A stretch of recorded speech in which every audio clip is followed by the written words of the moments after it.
जिंदगी का साथ निभाता चला गया,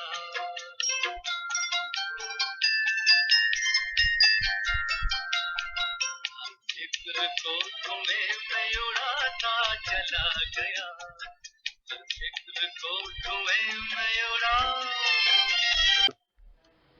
ये जिंदगी का साथ निभाता चला गया और फिक्र को रोजच्याच सारखा आजही सोबत घेऊन गेला.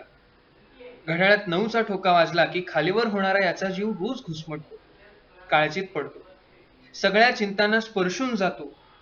रोज उठतो, आवरतो, नव्याने जगतोय असं भासवतो आणि रोज तीच ट्रेन पकडतो. एकटाच राहतो या घरात, खरंच एकटा राहतो.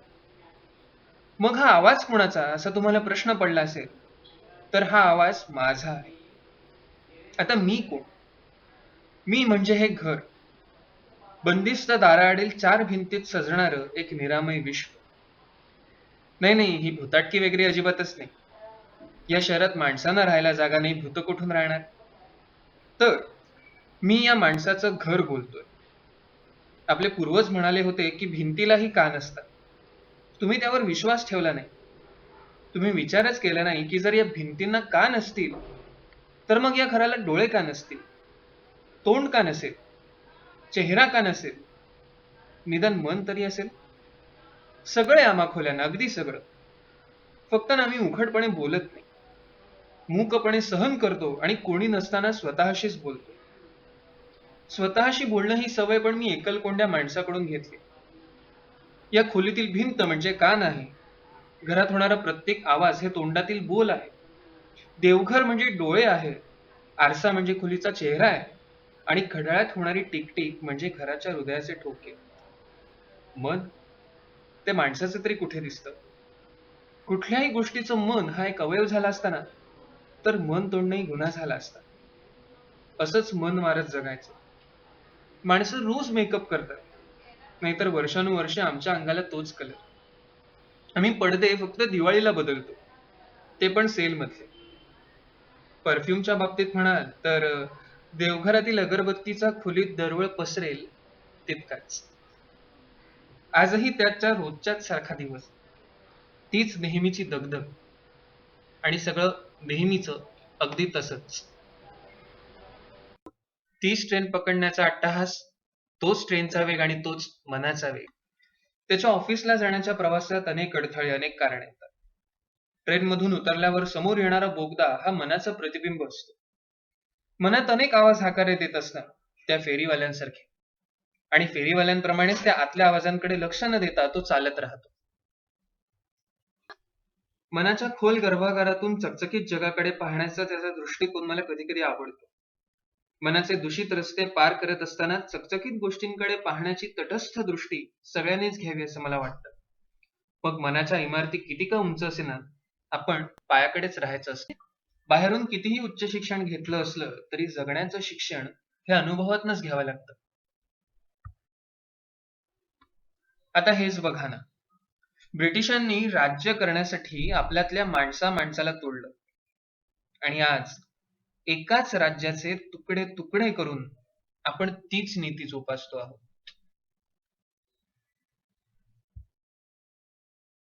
या शहरातील माणूस जसा स्वतःतल्या समस्यांना दाबून ठेवतो, तशाच शहरातल्या समस्या सुद्धा सामान्य माणसांकडे डोळेझाक करतात. मग त्या समस्यांचा सुधूर होतो आणि समोर कितीही धोक्याची सूचना वाजली तरी धुरावर धूर हा वाढतच जातो. अशा सगळ्या अडथळ्यांना पार करत तो शेवटी त्याच्या कामाच्या ठिकाणी म्हणजे ऑफिसला पोहोचतो. तो चकचकीत ऑफिसच्या आत जरी असला तरी बाहेरच्या रणरणत्या उन्हातलं आयुष्य हे रोजच्या सारखंच सुरू असतं. भुकेची तिजोरी अवघ्या काही नाण्यांच्या घासामध्ये भरणारी माणसं ही शहरात नेहमीच वावरत असतात आणि तीच माणसं थंडपणाचं आमिष दाखवून शहराच्या रहाटगाडग्यात सोलवटून निघतात. ते रहाटगाडगं फक्त रोजच्या कामांचं नसतं, तर मी कसा इतरांपेक्षा श्रेष्ठ आहे हे भासवणाऱ्या जीवघेण्या शर्यतीचंही असतं. वर्ल्ड कप जिंकायच्या नादात प्रत्येक जण सगळी शक्ती एकवटून बॉलला फटका मारतो आणि बऱ्याचदा बोल्डही होतो. हे बोल्ड होणं कधी कधी चांगलं पण असतं, कारण प्रत्येक वेळी हवेत असून चालत नाही. कधी कधी तत्वज्ञान आत्मसात करण्यासाठी जमिनीवर देखील असावं लागतं. थोडा विरंगुळा म्हणून रोजची वाट बदलून जरी तो समुद्रावरून चालला, तरी सुद्धा शेजारच्या समस्येकडे डोळेझाक करण्याची त्याची वृत्ती ना काही बदलत नाही. कितीही डोळेझाक केली तरी समस्या ही त्याच्या शेजारी नेहमीच ठाण मांडून बसलेली असते.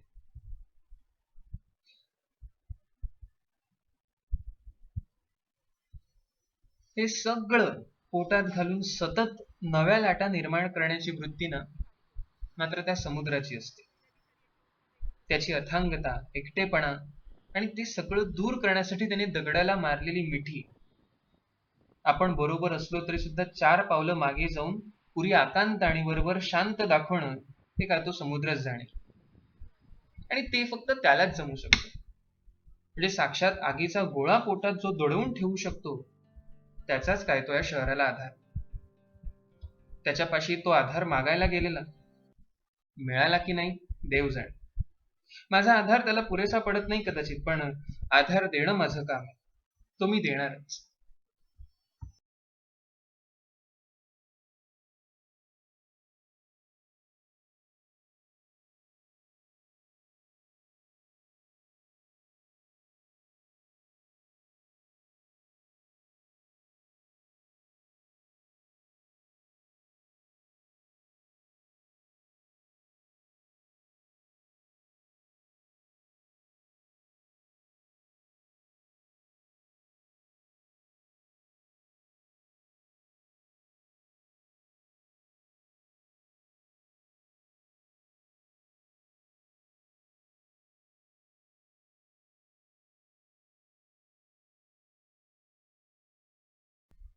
पुन्हा एकदा तो बाहेर गेला आयुष्यातला आनंद शोधण्यासाठी. त्याला सतत कशा ना कशाची तरी कमतरता जाणवते, पण ती नेमकी काय आहे हे त्याला अजून कळलं नाही. जशी जगाने मान्य केलेली टेन्शन्स तो स्वीकारतो, त्याचप्रमाणे जगानं आखून दिलेल्या चौकटीतला आनंद शोधण्याचा तो आटोकाट प्रयत्न करतो. कृत्रिम आनंदाप्रमाणे खोट्या फुलांमध्ये तो समाधान शोधतो. माणसाने ब्रँडेड शर्टची खरेदी करताना सुखी माणसाचा सदरा शोधणं जास्त महत्वाचं आहे असं मला वाटतं.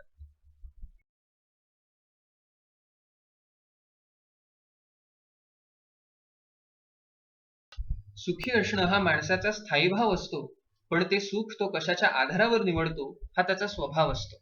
एवढ्या नाट्यमय घटना घडत असताना दुसऱ्याच्या आयुष्यातील सुख विकत घेऊन पाहण्यासाठी आसुसलेला तो माणूस चित्रपटाचा आधार घेतो, पण तो मनाचा चित्रपट असतो. मन भरण्यासाठी पोट भरणं जास्त महत्वाचं असतं असं म्हणतात, पण पोट भरल्यानंतर उरलेल्या अन्नाच्या मनाचा विचार केला जात नाही. आणि मग मिळकतीतून मिळत नसलेल्यांच्या मार्फतच ते अन्नाच्या गर्दीत मिसळवलं जातं. अनेक प्रकारच्या चवी त्या एकाच पात्रात मिसळलेल्या असतात. कोणाची चव कोणीही घेऊ शकत नसला तरी प्रत्येकाची एक स्वतंत्र वेगळी चव असते.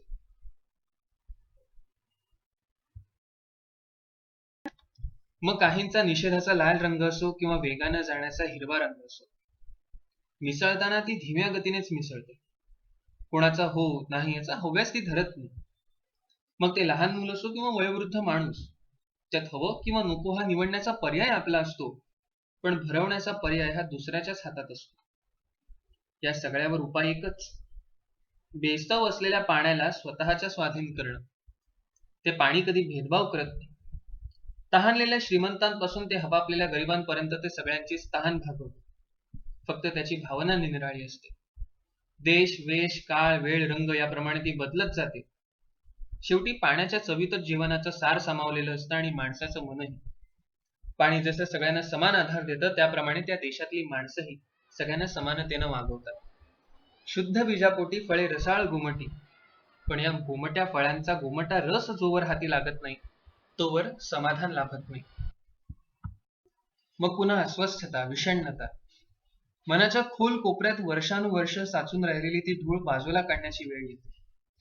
ती केवळ मनात साचलेली धूळ नसते, ती धूळ असते मनाच्या कोपऱ्यात मुद्दाम दडवून ठेवलेल्या आणि वर्षानुवर्ष बाहेर न येऊ दिलेल्या अपरिमित आनंदावरची. तो आनंद आपण आपला शोधायचा असतो. बाहेरच्या जगातील कृत्रिम आनंदाचा कंटाळा आला की या आनंदाची आठवण येते किंवा मग कोणीतरी ती आठवण करून द्यावी लागते. खरं तर तो आनंद म्हणजे आपलं सर्वस्व असतं, पण या शहराच्या जगण्यापायी आपण मुद्दाम त्याला लपवून ठेवलेलं असतं. तो आनंद पुन्हा सापडण्याचा क्षण हा सर्वोत्तम असतो. अगदी वर्षानुवर्ष एका बंद कुपीत आपलं आवडतं अत्तर लपवून ठेवावं आणि बऱ्याच काळानंतर त्याचा दूरवरून सुगंध यावा, तीच भावना आनंद सापडल्याच्या क्षणी असते. हा बाहेरचा कृत्रिम आनंद खूपच खोटा आहे, किंबहुना तो खरंच आनंद आहे का इतपत शंका आहे. पण आपल्या आतला आनंद हा प्रत्येकानं अनुभवून घ्यायला हवा, जसा माझ्यातला हा एकमेव माणूस स्वतःचा आनंद जगायला निघालाय.